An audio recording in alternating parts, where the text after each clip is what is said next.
दोस्तों, अगर हम ऐसा कहें कि आज का युग बीमारियों का युग है तो मुझे नहीं लगता कि ये बात गलत होगी। आज हम देख ही रहे हैं कि बीमारियां कितनी बढ़ गई है। हर घर में कोई ना कोई व्यक्ति ऐसा जरूर है जिसे कोई ना कोई बीमारी है। हर व्यक्ति किसी न किसी बीमारी के लिए कोई दवाई खा रहा है। लोगों के दिन की शुरुआत दवाई से हो रही है, दिन का अंत दवाई से हो रहा है। तो फिर ये कहना कहाँ गलत होगा कि आज का युग बीमारियों का युग है। आप लोग भी मेरी बात से पूरी तरह सहमत होंगे। आज हम देख ही रहे हैं कि हर घर में डायबिटीज पाई जा रही है, किसी को दिल संबंधी बीमारी है, किसी को हाई ब्लड प्रेशर की शिकायत है, किसी की आंखों की रोशनी कमजोर है तो किसी के बाल झड़ रहे हैं। आखिरकार इतनी बीमारियां बढ़ क्यों रही हैं? आखिर इनके पीछे की वजह क्या है? क्या हम इन बीमारियों को घर पर सही कर सकते हैं? क्या हमारा इतना दवाइयों पर डिपेंड होना सही है? क्या आपके दिमाग में कभी ये क्वेश्चंस आए हैं? दोस्तों, इन क्वेश्चंस के आंसर जानना बहुत जरूरी है। सबसे पहली बात कि हम बीमारियों को घर पर सही कर सकते हैं या नहीं। दोस्तों, इसका जवाब है हाँ, हम अपनी बीमारियों को घर पर ही सही कर सकते हैं, लेकिन हमें जरूरत है सही चीजों के बारे में जानकारी होने की। दोस्तों, हमारे घरों में जितनी भी चीजें हैं ये सारी औषधियां हैं। हमें बस जरूरत है इनका सही तरीके से इस्तेमाल करने की। आज हमारे पास इंटरनेट है, मोबाइल फोन है, लेकिन हमारे पास अपनी बीमारियों के बारे में नॉलेज नहीं है, इनके इलाज के बारे में इंफॉर्मेशन नहीं है। पहले समय में लोग अपनी बीमारियों का इलाज घर पर ही कर लेते थे। उन्हें इतना डॉक्टर्स या दवाइयों पर डिपेंड रहने की जरूरत नहीं थी, ना ही उस समय इतनी हेल्थ फैसिलिटीज थी। ये आज है दोस्तों, ये आज का टेक्नोलॉजी का युग है जब इतने इतने बड़े हॉस्पिटल्स हैं, इतनी इतनी दवाइयाँ हैं, लेकिन फिर भी इतनी इतनी बीमारियाँ हैं। तो आपको आज का ये हेल्थ एपिसोड पूरा जरूर देखना है। आज मैं आपको एक ऐसी चीज के बारे में बताऊंगी जो आपके cancer, heart blockage, high blood pressure, मोटापा, ना जाने कितनी समस्याओं को घर पर ही सही कर सकता है। तो मेरी आपसे रिक्वेस्ट है कि आप इस वीडियो को बिना स्किप किए लास्ट तक जरूर देखें, ताकि आप अपनी बीमारियों से छुटकारा पा सकें। दोस्तों, आज के हेल्थ एपिसोड में मैं आपको जिस चीज के बारे में बताने जा रही हूँ वो है लहसुन, यानी कि गार्लिक। लहसुन हमारे शरीर के लिए बहुत ज्यादा गुणकारी होता है। बहुत पुराने समय से हम लोग इसका इस्तेमाल करते आ रहे हैं। हम लोग सब्जी में तड़का लगाकर इसका इस्तेमाल करते हैं, लेकिन क्या ये इसका इस्तेमाल करने का सही तरीका है? जी हाँ दोस्तों, लहसुन खाने का भी एक सही तरीका है जो हमें मालूम ही नहीं है। दरअसल लहसुन में कई सारी प्रॉपर्टीज हैं, जैसे anti bacterial, antioxidant, antiviral, anti inflammatory गुणों से भरपूर होता है। लेकिन जब हम इसको गलत तरीके से खाते हैं तो इसके पौष्टिक तत्व नष्ट हो जाते हैं। दोस्तों, हम लहसुन को अक्सर ही पकाकर सब्जी में डालकर खाते हैं, लेकिन आयुर्वेद की किताब अष्टांग हृदयम, जिसे हजारों साल पहले महर्षि भागवत जी ने लिखा था, वो कहते हैं कि हमें लहसुन को कभी भी पकाकर नहीं खाना चाहिए। हमें लहसुन का सेवन कच्चा ही करना चाहिए। दोस्तों, जब हम किसी चीज को पकाकर खाते हैं तो उसके 90 से 80% तक पौष्टिक तत्व नष्ट हो जाते हैं। ऐसे में उसका हमारे शरीर के लिए कोई फायदा नहीं हो पाता। आखिरकार आपको लहसुन खाना कब है और कैसे खाना है? दोस्तों, लहसुन खाने का सबसे सही तरीका है रात को सोने से आधा घंटा पहले खाना। लेकिन आपको लहसुन को कभी भी कच्चा ऐसे ही नहीं खा लेना। आपको इसका पेस्ट बनाकर गुनगुने पानी के साथ सेवन करना है, या फिर आप शहद के साथ इसका सेवन कर सकते हैं। आपको लहसुन को कभी भी ऐसे नहीं खाना है, और आपको खाना इसको कितनी मात्रा में है ये भी जानना बहुत जरूरी है। जिस तरह से हर दवाई को खाने का एक सही तरीका, सही ढंग होता है, उसी तरह से हर औषधि को खाने का भी एक सही तरीका, सही ढंग है। आपको गर्मियों में लहसुन की 1 कली खानी है और सर्दियों में 2 कली। आपको इससे ज्यादा लहसुन का सेवन नहीं करना है। तो आपने जाना कि आपको लहसुन कितना और कैसे खाना है। अब मैं आपको बताती हूँ कि इस तरह से लहसुन खाने से आपकी कौन कौन सी बीमारियां खत्म हो सकती हैं।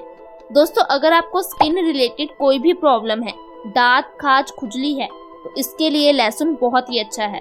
दोस्तों, लहसुन एंटी बैक्टीरियल, एंटी इन्फ्लेमेटरी गुणों से भरपूर होता है।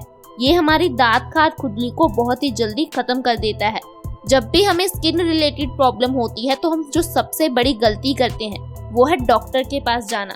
दोस्तों, डॉक्टर आपको केमिकल वाली क्रीम देता है या फिर डॉक्टर आपको दवाई दे देता है, जिससे कभी कभार आपकी स्किन प्रॉब्लम सही होने के बजाय और भी ज्यादा बढ़ जाती है। क्योंकि वो आपकी स्किन पर साइड इफेक्ट कर जाती है। लेकिन लहसुन कभी भी आपको साइड इफेक्ट नहीं करेगा, आपको बस इसका सही तरीके से सेवन करना है, फिर आपकी दांत खाज खुजली की प्रॉब्लम बिल्कुल ही खत्म हो जाएगी। इसके साथ साथ ये वात दोष के लिए बहुत अच्छा है। दोस्तों, आयुर्वेद में बताया गया है कि हमारी बीमारियां मेन रूप से 3 दोषों के कारण होती है, वात, पित्त और कफ। अगर इसमें से एक दोष भी बढ़ जाता है तो हमें कई तरह की बीमारियां घेर लेती हैं। दोस्तों, जो हमारे शरीर में दर्द होता है, जोड़ों में दर्द, घुटनों में दर्द, बाजू में दर्द, कमर में दर्द, ये सारा वात दोष के बढ़ने के कारण होता है। वात यानी कि वायु, या फिर आम बोलचाल की भाषा में बात करें तो वायु तत्व। जब हमारी बॉडी में वायु तत्व बढ़ जाता है तो ये जगह जगह जाकर बैठने लग जाता है। अगर ये वायु घुटनों में जमा हो जाती है तो घुटनों में दर्द होने लगता है, बाजू में जमा होने पर बाजू में दर्द होने लगता है, कमर में इकट्ठा होने पर कमर में दर्द होने लगता है, और इसी तरह से हमें पूरी बॉडी में दर्द होना शुरू हो जाता है।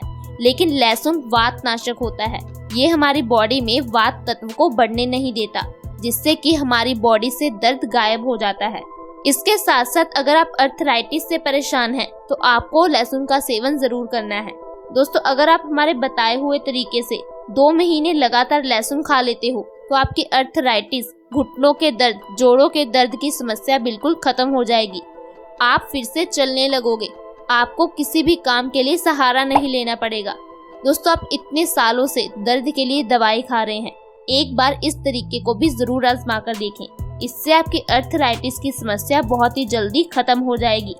इसके साथ साथ ये हमारे मोटापे को भी खत्म करने में मदद करता है। दरअसल दोस्तों, मोटापा होने का मेन वजह है मेटाबॉलिज्म रेट का इम्बैलेंस हो जाना।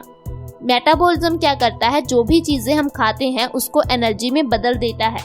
लेकिन जब हमारा मेटाबॉलिज्म रेट स्लो हो जाता है, अच्छी तरह से काम नहीं कर पाता, तो ऐसे में हमारे शरीर में फैट यानी कि चर्बी बढ़ने लगती है। दोस्तों, आपने कई लोगों को कहते सुना होगा कि मेरे शरीर को तो पानी भी लग जाता है। वहीं कुछ लोग ये भी कहते हैं कि भाई मैं खाता तो बहुत हूँ लेकिन फिर भी दुबला पतला हूँ। इसके पीछे की वजह मेटाबॉलिज्म रेट ही है। मेटाबॉलिज्म ही ये डिसाइड करता है कि हमारा खाया हुआ खाना कितनी जल्दी पचेगा। दोस्तों, जब हमारा खाना अच्छी तरह से पचेगा तो उसके पौष्टिक तत्व हमारे शरीर को अच्छी तरह से मिलेंगे। वहीं अगर हमारा मेटाबॉलिज्म रेट फास्ट हो जाता है तो वो हमारा खाना बहुत जल्दी पच जाता है, लेकिन उसके पौष्टिक तत्व हमारे शरीर को नहीं मिल पाते। इसलिए हमारे मेटाबॉलिज्म रेट का बैलेंस होना बहुत ज़रूरी है और इसमें लहसुन हमारी मदद करता है। आप हमारे बताए हुए तरीके से लहसुन का सेवन ज़रूर करें। इसके साथ साथ लहसुन इम्यूनिटी यानी कि रोग प्रतिरोधक क्षमता बढ़ाने में बहुत ही कारगर है। दोस्तों, रोग प्रतिरोधक क्षमता का कितना महत्व है ये तो अब हम सभी जानते ही हैं। आजकल का जो ये वायरस फैला है ये भी उन्हीं लोगों को ज़्यादा होता है जिनकी रोग प्रतिरोधक क्षमता कमज़ोर है। दरअसल दोस्तों, रोग प्रतिरोधक क्षमता हमारे शरीर को एक कवच प्रदान करती है, जिससे कि हमारा शरीर बैक्टीरिया, वायरस से बचा रहता है और हमें जल्दी बीमारियां नहीं घेरती।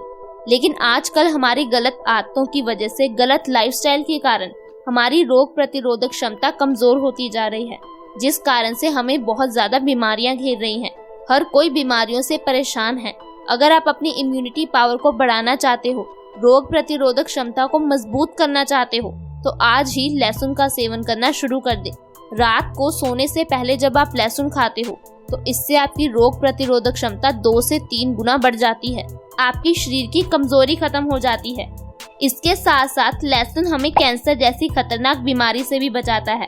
ये बात हम सभी जानते हैं कि कैंसर आज कितनी खतरनाक बीमारी बन गई है। लोग इसके बारे में बात तक नहीं करना चाहते, लोग इसका नाम लेने से भी डरते हैं। दोस्तों, कैंसर के सेल हम सबकी बॉडी में पहले से ही मौजूद होते हैं, लेकिन जब ये सेल बढ़ जाते हैं तो ये बीमारी का रूप ले लेते हैं। कैंसर से बचने के लिए हमें ऐसी चीजें खानी चाहिए जो एंटीबैक्टीरियल, एंटीऑक्सीडेंट गुणों से भरपूर हो, और इसके लिए लहसुन एक बहुत ही अच्छी चीज है। दोस्तों, आप प्लीज ध्यान रखें कि आपको लहसुन को कच्चा खाना है, आपको लहसुन को कभी भी पकाकर नहीं खाना। जब आप हमारे बताए हुए तरीके से लहसुन खाओगे तो आपको कभी भी कैंसर जैसी बीमारी हो ही नहीं पाएगी। हमारी बॉडी समय समय पर नए सेल बनाती रहती है और पुराने सेल मरते रहते हैं। जब हमारी बॉडी में मरे हुए सेल्स की मात्रा बढ़ जाती है तो ये कैंसर जैसी बीमारी का रूप ले लेते हैं। लेकिन लहसुन हमारी बॉडी में फ्री रेडिकल्स को डैमेज करता है, हमारी बॉडी को कैंसर जैसे सेल से बचा कर रखता है। इसके साथ साथ अगर आपको नींद संबंधी कोई भी प्रॉब्लम है, आपको अच्छी तरह से नींद नहीं आती। नींद पूरी होने पर भी आपको थकावट रहती है, आप में चिड़चिड़ापन रहता है, तो आपको लहसुन जरूर खाना चाहिए। लहसुन खाने से हमारी नींद संबंधी समस्याएं खत्म हो जाती है। दोस्तों, इसी तरह से आपको लहसुन का सेवन जरूर करना है। आपको इसके साथ साथ और भी कई बातों का ध्यान रखना है। आपको रोज कम से कम 1 घंटा धूप में जरूर निकलना चाहिए। आज हम लोग पूरी तरह से इंडोर जनरेशन बनते जा रहे हैं। हम लोग धूप में नहीं निकलते, फिजिकल एक्टिविटी नहीं करते, इसी कारण से हमें इतनी बीमारियां घेर रही हैं। दोस्तों, सूर्य की रोशनी हमारी बॉडी के लिए बहुत जरूरी है। जिस तरह से सोलर पैनल काम करता है, उसी तरह से सूर्य की रोशनी में हमारा शरीर काम करता है। हमारा शरीर विटामिन डी को स्टोर करके रख लेता है। विटामिन डी हमारे शरीर के लिए बहुत ही ज्यादा लाभकारी होता है। इसीलिए आप कम से कम 1 घंटा धूप में जरूर निकलें और दिन में हो सके तो कम से कम 50% आहार कच्चा खाएं। यानी कि अगर आप दिन के 3 मील खाते हैं तो आप एक समय ही अनाज खाएं। आप एक समय सलाद और एक समय फल खा सकते हैं। अगर आप ऐसी छोटी छोटी बातों का ध्यान रखोगे तो आप बीमारियों से बचे रहोगे। मुझे उम्मीद है कि आपको हमारी ये वीडियो पसंद आई होगी। अगर आपको हमारी ये वीडियो पसंद आई हो तो इसे लाइक करें और फैमिली और फ्रेंड्स के साथ ज़्यादा से ज़्यादा शेयर करें। अभी तक अगर आपने हमारे चैनल को सब्सक्राइब नहीं किया है तो आज ही सब्सक्राइब कर लें, ताकि हमारी हर नई वीडियो की नोटिफिकेशन आपको सबसे पहले मिल सके। Thank you so much for watching our video.